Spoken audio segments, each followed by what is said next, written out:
I'm Mike Laidlaw, lead designer for Dragon Age 2, and today we're going to take a look at some PC gameplay and the two different ways you can play Dragon Age 2, as an action RPG, adjusting your strategy on the fly, or with a more considerate pause and play approach, issuing your orders tactically. Let's take a look.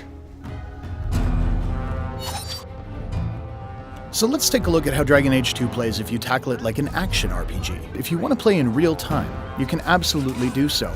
The Rogue really shines here, able to move quickly around the battlefield, get into position, and separate out enemies. Of course, once you get into the thick of things, you'll notice you can fluidly move between characters.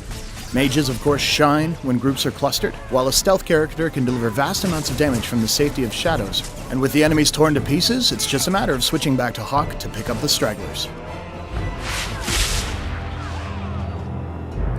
So you've seen how Dragon Age 2 plays as an action RPG, but what happens if we take the same situation and play it more tactically, pausing to issue orders?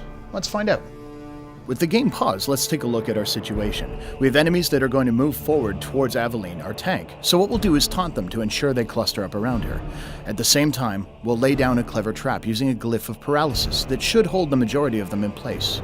While we're at it, we have two groups of archers in the back, so using both of our rogues, we're going to toss miasmic flasks to stun them, taking them out of the fight for a short period of time as well. The enemy's approaching, they hit the trigger, perfect, they've fallen into our trap like we expected. And now we're able to cut down the back ranks, using our archer to eliminate theirs while they're stunned. The tank, of course, Aveline, can move in and start dishing out damage while the defenses are down on the paralyzed foes. Now that they're gathered up, let's take a look at the situation as it's evolved. Switching to Hawke, you'll notice that the enemies are all kind of standing in a row, perfect for a knockdown attack, which will scatter them off their feet and unable to move out of a rain of arrows that Varric will lay down over the battlefield. And there it is. Now switching back to our mage, we register the enemies are starting to weaken.